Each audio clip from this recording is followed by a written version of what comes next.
आरोग्यंक में आहार विवेक। ईश्वर ने जीव मात्र को आहार का विवेक दिया है, पर मनुष्य को विशेष रूप से प्रदान किया है। बकरी आग खा लेती है पर भैंस नहीं खाएगी। चील मांस खा लेती है पर कबूतर नहीं खाएगा। आहार का केवल स्वास्थ्य की दृष्टि से ही नहीं, अनेक दृष्टिकोणों से विचार करना चाहिए, जैसे भौगोलिक, आध्यात्मिक तथा नैतिक। मात्र मनुष्य ही विवेक का सदुपयोग करके इन पर विचार कर सकता है। हमें कितना खाना आवश्यक है और हमारा संतुलित भोजन कैसा होना चाहिए, इस पर विचार करें।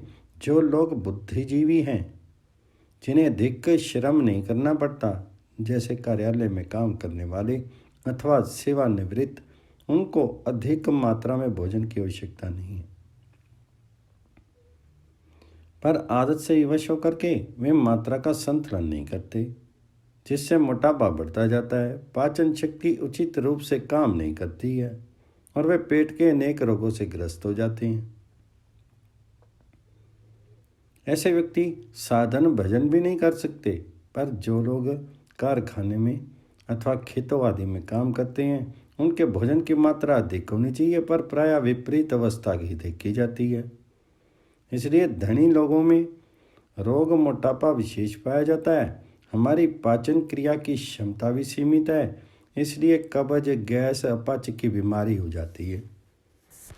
हम उचित रूप से भोजन करना और सांस लेना भी नहीं जानते। जो व्यक्ति उचित ढंग से सांस लेता है, प्राणायाम करता है, उसकी खुराक कम होती है। इसी तरह जो खूब चबा चबा करके भोजन करता है, उसकी पाचन शक्ति ठीक रहती है।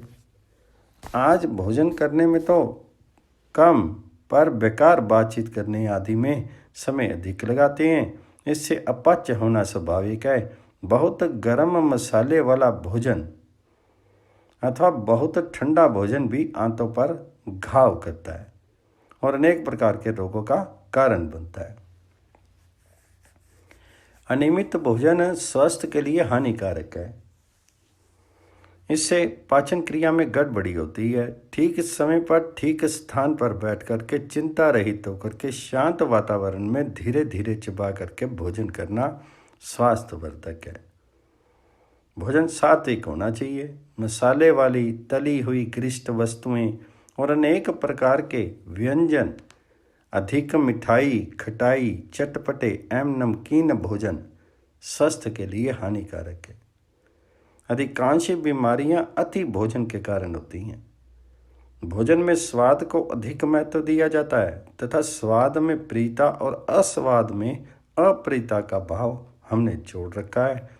चीनी, नमक और चिकनाई, ये तीनों भोजन के अनिवार्य अंग बन गए हैं। बहुत चीनी का प्रयोग भी ना हो। अधिक चीनी से पेट, मोटापा और कृमि रोग हो जाते हैं। बहुत चिकनाई लीवर, हृदय रोग और मोटापा का कारण बनती है। अधिक नमक खाने से हृदय रोग, गुर्दे के रोग, रक्तचाप, चर्म रोग आदि पनपते हैं। नमक जो खनिज है, कृत्रिम है, और जो नमक शाक, भाजी और फलों में मिलता है, वह प्राकृतिक लवण है। वह लाभदायक है। शरीर की आवश्यकता के लिए ये नमक काफ़ी है। उच्च रक्तचाप और गुर्दे की बीमारियों का कारण भोजन में अधिक नमक का प्रयोग ही है। आज तो नमक नहीं हो तो स्वाद नहीं, फिर भोजन ही कैसा। भोजन में नमक का प्रयोग कम हो तो अनेक शारीरिक बीमारियां कम हो जाएं। नमक छोड़ना केवल स्वास्थ्य के लिए ही नहीं, साधना के लिए भी उपयोगी है। नमक कृत्रिम ढंग से उत्तेजना पैदा करता है। अधिक नमक का प्रयोग साधना के लिए विघ्न है और स्वास्थ्य के लिए भी वर्जित है। एक साथ बहुत ज़्यादा वस्तुएं खाने से बहुत बीमारियां हो सकती हैं। पेट में बहुत तरह के व्यंजन हानिकर हैं। जैसे शरीर के लिए कृत्रिम नमक उपयोगी नहीं है, वैसे ही चीनी भी उपयोगी नहीं है। चीनी तो सहज ही चावल, रोटी, दूध आदि में होती है। दूध में चीनी होती है। जो दूध में चीनी डाल करके पीते हैं उनको दूध के स्वाद का पता नहीं लगता। बहुत चीनी के सेवन से अधिक बीमारियां होती हैं तथा दांत भी खराब हो जाते हैं।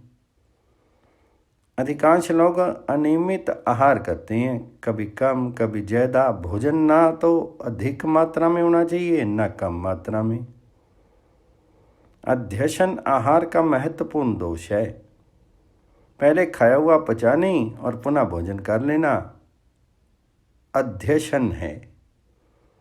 सामान्य मर्यादा तो यह है कि पाँचियाँ कम से कम 4 घंटे पहले फिर अन्न न लिया जाए।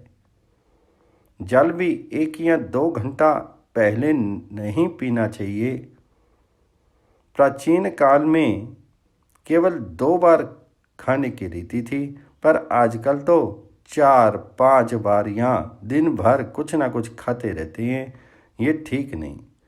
भोजन खड़े खड़े, चलते फिरते, लेटे लेटे करना स्वास्थ्य के लिए हानिकर है। भोजन का ऋतुओं से भी संबंध है। ग्रीष्म ऋतु अथवा वर्षा ऋतु में अग्नि मंद रहती है, इसलिए हल्का भोजन, और शीतकाल में गरिष्ठ भोजन श्रेष्ठकर है। इसी तरह देश के अनुसार ठंडे या गर्म देश में भोजन में परिवर्तन स्वाभाविक है।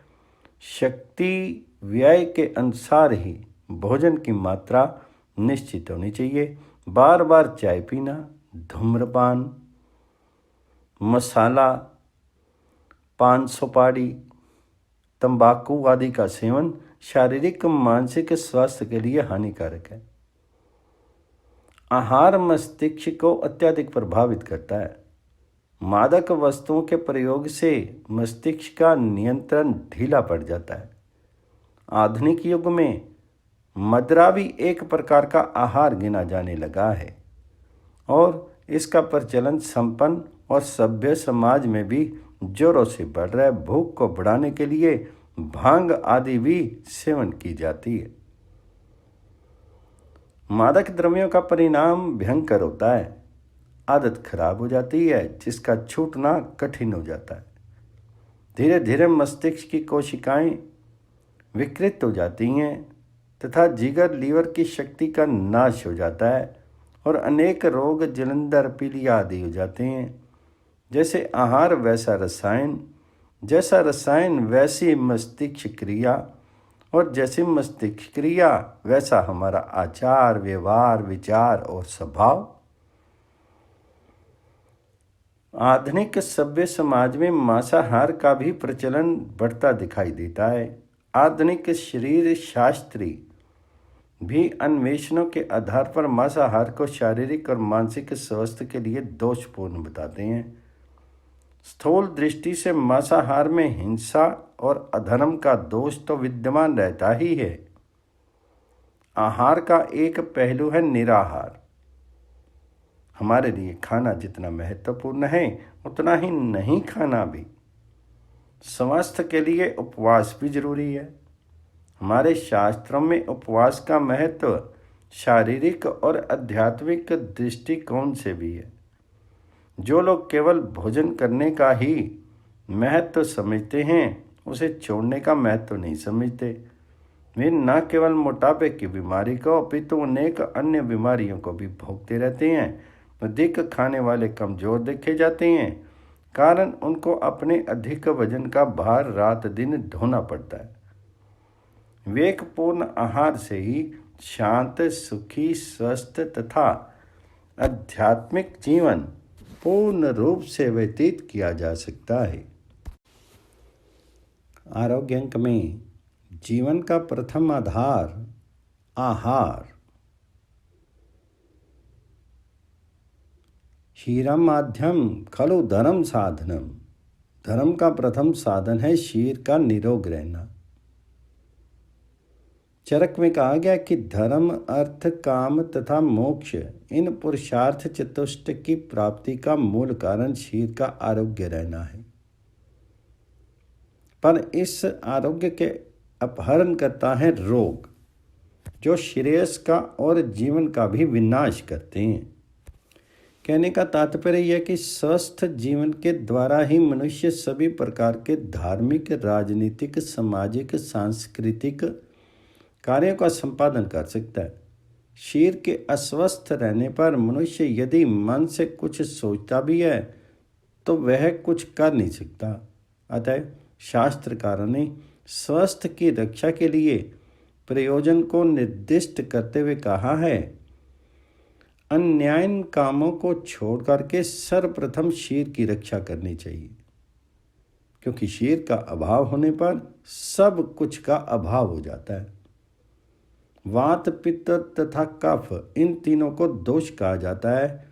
जिस पुरुष के शरीर में ये त्रिदोष सम अवस्था में हो, अग्नि अर्थात जठराग्नि सम हो, अर्थात पाचन क्रिया ठीक हो, रस आदि धातुओं का ठीक ठीक निर्माण हो रहा हो, मलमूत्र आदि का विसर्जन उचित रूप से हो रहा हो, और इन सब के फलस्वरूप आत्मा, इंद्रिय एवं मन यदि प्रसन्नता का अनुभव कर रहे हों तो उसे स्वस्थ कहते हैं। यानी स्वस्थ व्यक्ति का यही लक्षण है।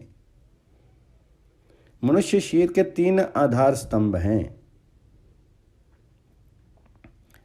त्रय उपस्तंभा इति। आहार, स्वप्नो ब्रह्मचर्यम इति। पहला आहार, दूसरा स्वप्न अर्थात उचित सोना, और तीसरा ब्रह्मचर्य।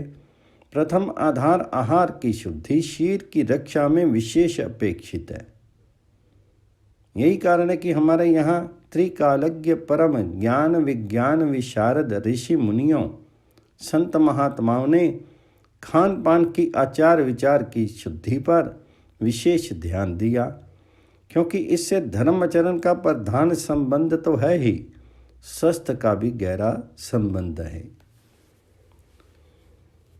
विश्ववंद्य वेद का निर्देश है कि मनुष्य को प्रातः एवं सायं 2 बार भोजन करना चाहिए।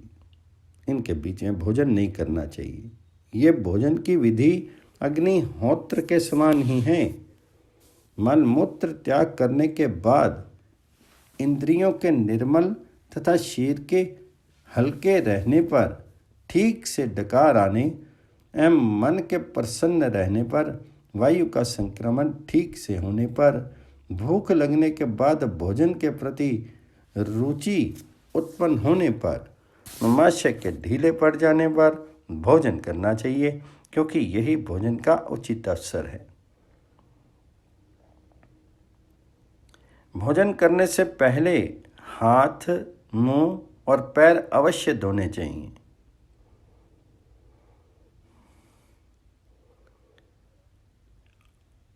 आर्द्रपादस्थो भुंजीत, क्योंकि कहा गया है कि गीले पैर जो भोजन करता है वह दीर्घायु होता है। भोजन कब करना चाहिए, इस पर निर्देश हैं कि याम कहते हैं प्रहर को। यह 3 घंटे का होता है। सूर्योदय से 3 घंटे तक भोजन नहीं करें। 2 याम यानी 6 घंटे से अधिक विलंब भी नहीं करें। 2 यामों के बीच में भोजन करने से अन्न रस का परिपाक भली भांति होता है। 2 याम बिता करके भोजन करने पर पूर्व संचित बल का क्षय होता है। अतः सदैव समय पर ही भोजन करना चाहिए। भोजन के समय क्या करना चाहिए, इस विषय में बताया गया है। भोजन का सदैव आदर करें, प्रत्युत प्रशंसा करते हुए उसे ग्रहण करें। भोजन की निंदा कभी नहीं करें, उसे देख करके आनंदित हों, भांति भांति से उसका गुणगान करें, क्योंकि इस प्रकार ग्रहण किया गया भोजन प्रतिदिन बल एवं पराक्रम को देता है। बिना प्रशंसा के किए गए अन्न का भोजन करना तो दोनों को की क्षति करता है। भोजन की मात्रा कितनी हो उसे बताते हुए कहा गया है, नित्य मात्रा के अनुसार किया गया आहार जठर अग्नि को प्रदीप्त करता है। मात्रा का निर्धारण गुरु एवं लघु द्रव्यों के आधार पर होता है। तदनुसार गुरु पदार्थ तेल तथा घी में तले हुए पदार्थ, दूध, मलाई, रबड़ी आदि ये गुरु पदार्थ हैं। इनका सेवन भूख की मात्रा से आधा ही करना चाहिए। और लघु अर्थात सुपाच्य पदार्थों का तृप्ति पर्यंत करना चाहिए, किंतु तृप्ति से अधिक नहीं। जितनी मात्रा में भोजन सुखपूर्वक पच जाए उतनी मात्रा में भोजन करना उचित है। जो अजित इंद्रिय पुरुष स्वाद आदि के लोभ से बिना प्रमाण के अज्ञानी पशुओं की भांति भोजन करते हैं, वे रोग समूह की जड़ अजीर्ण रोग से पीड़ित होते हैं। भोजन करने के नियम विशेषाचार्यों ने जिस प्रकार बताए हैं उसे आहार विधि का है। उष्ण स्निग्ध नियत मात्रा में भोजन के पच जाने पर वीर विरुद्ध अर्थात जो आहार परस्पर में विरुद्ध वीर्य वाले ना हों, अपने मन के अनुकूल स्थान पर अनुकूल सामग्रियों के सहित आहार को न अधिक न जल्दी न अधिक देर से न बोलते हुए न हंसते हुए अपने अगल बगल चारों ओर भली भांति परीक्षण करके आहार द्रव्य में मन लगा करके भोजन करना चाहिए। दूसरे की जूठी कोई चीज़ खाना या खिलाना सर्वथा हानिकारक है। जूठी चीज़ों के सेवन से विचारों में विकृति आती है, बुद्धि दुर्बल हो जाती है और शरीर में बहुविध रोग उत्पन्न होते हैं। उदाहरण के लिए डॉक्टर किसी संक्रामक रोग के रोगी की नब्ज देख करके अथवा उसका उपचार करके सावधानी से हाथ धोता है, क्योंकि कीटाणुओं का भय रहता है। जब छूने मात्र से कीटाणुओं का संक्रमण होता है तब थूक लगे जूठे पदार्थों के भोजन में कीटाणुओं का भय नहीं है, ये मानना ही मंदमतिता है। आजकल एक दूसरे की जूठन शौक से खाई जाती है। बफे पार्टी या सिस्टम तब पशु भोजन की भांति सबके जूठन वाले खिलाने की ही दूषित भोजन प्रणाली है। इससे शारीरिक मानसिक रोग बढ़ते हैं और अंततः पतन होता है। बिना नहाए धोए गंदे विचारों वाले सर्वहारा मनुष्यों के अथवा कामी, क्रोधी तथा वैर भाव रखने वाले एवं अस्वस्थ व्यक्ति के हाथ का बनाया हुआ भोजन नहीं करना चाहिए। यदि किया गया तो उससे मन में अपवित्रता, गंदगी, काम, क्रोध आदि कुत्सित विचार अथवा शत्रुता उत्पन्न होगी। अच्छी तरह नहाए धोए शुद्ध शरीर वाले सात्विक भोजी, सुसंस्कृत भाव वाले संयमी स्वस्थ सहृद व्यक्ति के हाथ का बनाया भोजन हमें करना चाहिए। भोजन बनाने वाले मनुष्य के स्वस्थ या अस्वस्थ शारीरिक और मानसिक विचार तथा विकार का प्रभाव भोजन पर पड़ता है तथा उन पदार्थों का भोजन करने वाले व्यक्ति पर भी तदनुसार ही असर होता है। भोजन में हिंसा जनित मांस, लहसुन, प्याज आदि तामसी पदार्थों तथा पापाचार से प्राप्त भोजन के सेवन से भोजन करने वाले के सद्विचार और सद्व्यवहार नष्ट हो जाते हैं। इससे उनमें पाप में पुण्य बुद्धि हो जाती है। फलता मनुष्य पाप पथिक बन करके सर्वनाश की दिशा में पद आरूढ़ हो जाता है। परिणाम होता है उसका नाश, क्योंकि बुद्धि नाशात प्रणश्यति। अतः विधिपूर्वक भोजन करने से पहले भक्ति भाव से भगवान जी को भोग लगाना चाहिए। ऐसा करने से वह प्रसाद बन जाएगा, उसकी आत्मा प्रसन्न हो जाएगी। प्रसादस्तु प्रसन्न आत्मा। उस प्रसाद के पाने से पाने वाले को प्रसन्नता मिलेगी, शांति मिलेगी, सच्ची आरोग्यता प्राप्त होगी और हमारा सात्विक बना शरीर एवं मन स्वतः ही भगवान मार्ग का पथिक बन जाएगा। आरोग्य अंक में आहार एवं पथ्य अपथ्य। आयुर्वेदिक साहित्य में क्षीर एवं व्याधि दोनों को आहार संभव माना गया है।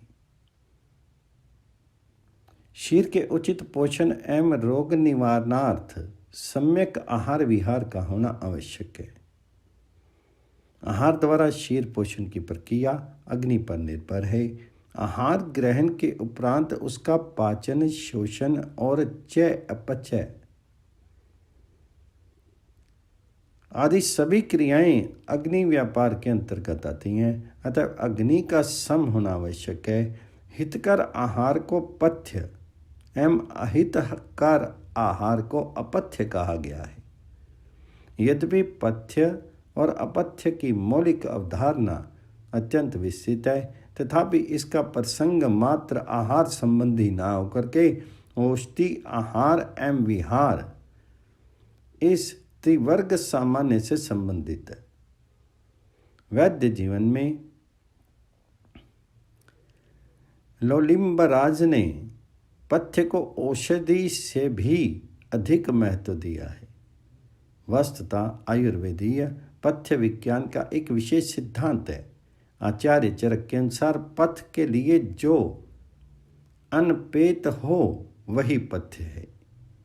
इसके अतिरिक्त जो मन को प्रिय लगे वह पथ्य है, और इसके विपरीत जो अपथ्य कहते हैं। पथ का अर्थ है क्षीर मार्गीय स्तोत्रस तथा अनपेत का अर्थ है अनपकारक, अपकार न करने वाला अर्थात उपकार करने वाला।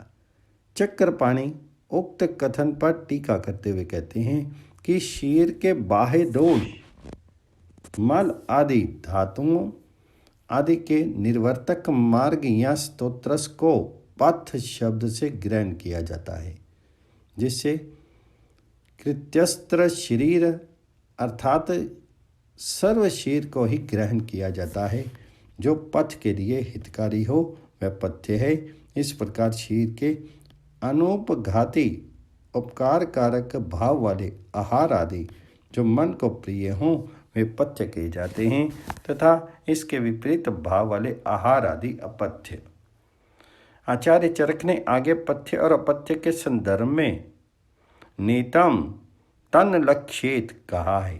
तात्पर्य यह है कि पथ्य और अपथ्य का उक्त लक्षण नियत या प्रत्यात्म नहीं है, क्योंकि कोई भी भाव सर्वदा पथ्य या अपथ्य नहीं होता। प्रत्युत पथ्य अथवा अपथ्य होना कई घटकों पर निर्भर करता है। इन घटकों के प्रभाव से पथ्य आहार अपथ्य हो सकता है तथा अपथ्य आहार पथ्य। पथ्य या अपथ्य का नियमन करने वाले प्रधान घटक इस प्रकार हैं। पहला है मात्रा, दूसरा है काल, तीसरा है क्रिया, चौथा है भूमि, पांचवा है देह, छठा है दोष। पथ्य अथवा पथ्य का निर्धारण करने के लिए उक्त तथ्यों का विचार करना आवश्यक है। बिना विचार किए ही किसी भी वस्तु को हम निश्चित रूप से पथ्य अथवा अपथ्य नहीं कह सकते। यद्यपि किंचित द्रव्य स्वभावता अपथ्य होते हैं, तथापि स्वभावता अपथ्य पदार्थों के अतिरिक्त अन्य औषधि, अन्य विहार आदि भावों का उक्त मात्रा, काल आदि का विचार करके प्रयोग करने से सिद्धि की प्राप्ति होती है। स्वास्थ्य के लिए उपयुक्त आहार आवश्यक है। क्षीर और आहार ये दोनों ही पांच भौतिक हैं। आहार के माध्यम से ही क्षीर के अवयवों की संपुष्टि होती है। पथ्याहार ही शारीरिक विकास का कारण बनता है, जबकि अपथ्याहार व्याधि का कारण बनता है। दोष, धातु, मल एवं स्तोत्रस ही क्षीर के मूल हैं। पथ्य विशेष रूप से शारीरिक दोष एवं धातुओं को संपुष्ट करता हुआ उन्हें सम बनाए रखता है। अपथ्य की इसके विपरीत स्थिति होती है। आहार के संदर्भ में यह विशेष विचारणीय तथ्य है। कि सर्वविध संपन्न आहार का पूर्ण लाभ तब तक नहीं लिया जा सकता जब तक मानस क्रियाओं का उचित व्यवहार ना हो, क्योंकि कुछ ऐसे निश्चित मानसिक भाव यथा दुख, भय, क्रोध, चिंता आदि हैं जिनका आहार एवं पथ्य तथा अपथ्य पर प्रभाव पड़ता ही है। यदि पथ्य उचित मात्रा में ही लिया गया हो तो भी यह मानसिक भाव आम दोष उत्पन्न करते हैं। यही आम दोष अति शीघ्र कुपित होकर के विसूचिका, अल्सक, अजीर्ण रोग का एक भेद, विलंबिका, अतिसार, गृहिणी आदि रोगों को उत्पन्न करता है। कभी कभी आम दोष जब धीरे धीरे प्रकुपित होते हैं तो आम वात, ज्वर आदि दीर्घगामी विकृतियाँ उत्पन्न होती हैं। वस्तुतः आम दोष शरीर में कहीं भी विकृति उत्पन्न कर सकता है। जब ये संपूर्ण शरीर में फैल जाता है और कहीं भी संचित होकर के स्वयं के लक्षणों से युक्त होकर के उस अवयव विशेष में व्याधि स्वरूप व्यक्त हो जाता है। जैसा कि श्री लोलिम्बराज ने कहा है, पथ्य औषधि से भी अधिक महत्वपूर्ण है, किंतु पथ्य ही सब कुछ नहीं है। वस्तुतः पूर्ण रूप से हितकर आहार सेवी भी अस्वस्थ देखे जाते हैं, यद्यपि आहार के अतिरिक्त रोगों के अन्य कारण भी हैं, यथा संयोग, प्रज्ञ अपराध एवं काल परिणाम आदि। इसलिए हितकर आहार सेवी भी उक्त कारणों से अस्वस्थ हो जाते हैं। अपथ्य सेवन की स्थिति में व्यक्ति स्वस्थ कैसे रहता है, इसके लिए आचार्य ने 3 हेतु बताए हैं। पहला अतुल्यता, दूसरा दोष और तीसरा शरीर। अपथ्य सेवन करने वालों में किन्हीं कारणोंवश अपथ्य सेवन शीघ्र प्रभावी नहीं होता। सभी अपथ्य समान रूप से दोषकारक नहीं होते और सभी दोष भी समान बल वाले नहीं होते। इसी प्रकार सभी शरीर भी रोग का सहन करने में समान रूप से समर्थ नहीं होते। कोई अपथ्य देश, काल, संयोग, वीर एवं मात्रा आदि भावों के प्रभाव से और अधिक अपथ्य हो जाता है। कहने का तात्पर्य है कि यदि अपथ्य आहार के समान ही उक्त देश, काल आदि भाव भी समान हों तो उस अपथ्य आहार का दोषकर परिणाम अधिक शीघ्र एवं तीव्र होगा। इसके विपरीत यदि वे समान गुण वाले ना हों तो अपथ्य का प्रभाव कम हो जाता है। दोष बल एवं शीर बल की भिन्नता के कारण अपथ्य सर्वत्र समान रूप से प्रभावी नहीं होता तथा इन्हीं कारणों से रोग भी मृदु, दारुण, सद्य उत्पन्न तथा चिरकारी होता है। पथ्य और अपथ्य के प्रकरण में मात्रा का विशेष महत्व है। आचार्य ने आहार, औषधि आदि के मात्रा परक प्रभावों से इस विषय को स्पष्ट किया है। पीपली कटु और गुरु है, ये न अधिक स्निग्ध है न अधिक उष्ण, प्रत्युत विपाक में मधुर है। यदि पिपली को सम मात्रा अल्प समय तक प्रयुक्त की जाए तो अत्यंत हितकर होती है। इसे आपात भद्रा कहा गया है, परंतु अधिक मात्रा में प्रयुक्त होने पर यह दोष संचय करती है। गुरु एवं क्लेदकारी होने से कफोत क्लेश करती है तथा अल्प स्निग्ध होने से वात शमन करने में असमर्थ रहती है। इसलिए इसका निरंतर प्रयोग नहीं करना चाहिए। इसी प्रकार क्षार, उष्ण, तीक्ष्ण, लघु तथा प्रथमता क्लेदकारक तदंतर शोषक होता है। यह पाचन, दाह तथा भेदन हेतु प्रयुक्त होता है। इसके अति प्रयोग से केश, दृष्टि एवं पुंसत्व का नाश होने लगता है। अतः क्षार का अधिक प्रयोग नहीं करना चाहिए। लवण भी उष्ण, तीक्ष्ण, नातिगरु, नीतिस्निग्ध, क्लेदक एवं संत्रंसक होता है। लवण का अल्पकाल में अल्प मात्रा में प्रयोग हितकर होता है, परंतु अति योग से दोष संचय होता है। इसलिए पिप्पली तथा क्षार और लवण एवं इसी प्रकार के अन्य द्रव्यों को अल्पकाल तक अल्प मात्रा में ही प्रयोग करना चाहिए। यदि इनका निरंतर प्रयोग किया गया हो और ये सातम्य हो गए हों तो इनका क्रम से परिवर्जन करना चाहिए। आहार एवं पथ्य तथा अपथ्य के संदर्भ में ये सबसे महत्वपूर्ण तथ्य है कि प्रत्येक व्यक्ति को स्वयं में निश्चित करना चाहिए कि उसके लिए उपयुक्त आहार क्या है, क्योंकि आहार का पथ्य अथवा अपथ्य होना एक तो व्यक्ति को प्रकृति पर निर्भर करता है, दूसरा देश काल मात्रा आदि पर निर्भर करता है। आहार यदि जीवनीय तत्वों से भरपूर तथा उचित मात्रा में किया जाए तो शरीर में व्याधि क्षमत्व बढ़ता है।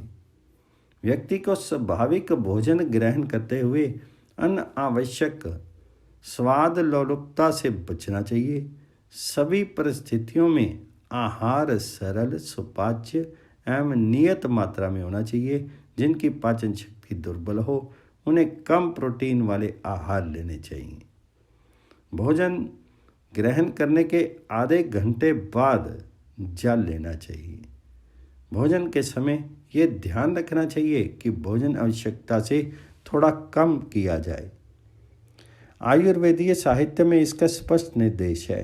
पूर्वाचार्य ने कहा है कि भोजन करते समय आमाशय में लभ्य स्थान के संदर्भ में 2/4 ठोस आहार, 1/4 द्रव्य पदार्थ तथा 1/4 वायव्य पदार्थ से भरना चाहिए, अर्थात 1/4 भाग खाली रखना चाहिए ताकि पाचन में सुविधा रहे।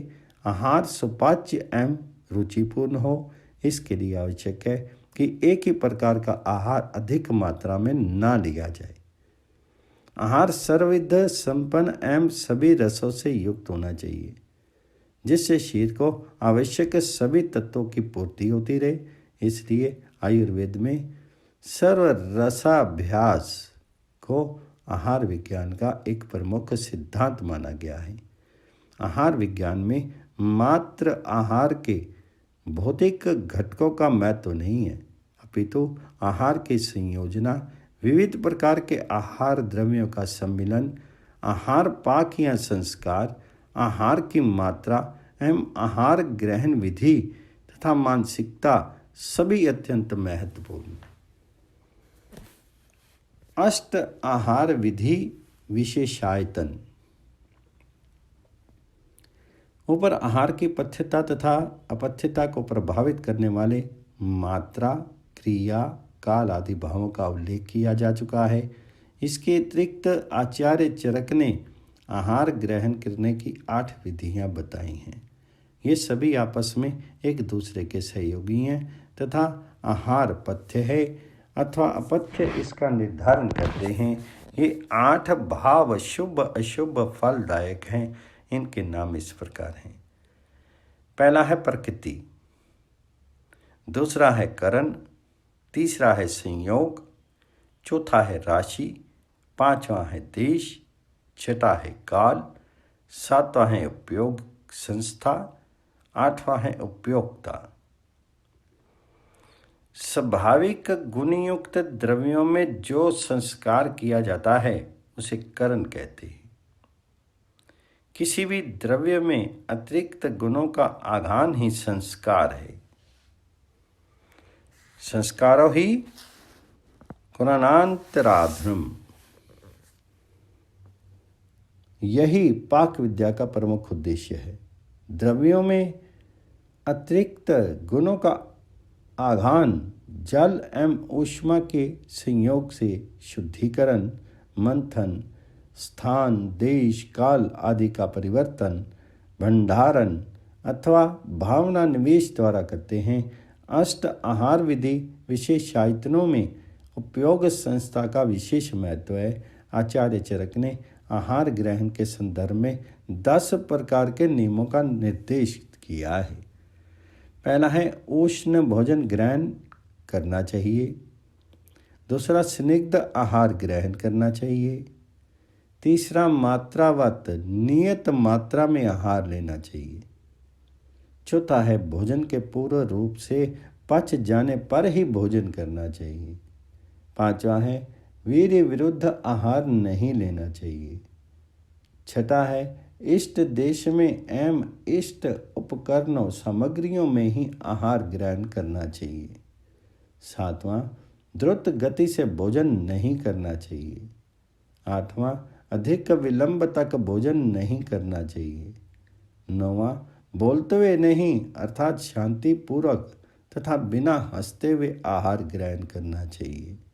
10वां, अपने आत्मा का सम्यक विचार करके तथा आहार द्रव्य में मन लगा करके और स्वयं की समीक्षा करते हुए भोजन ग्रहण करना चाहिए।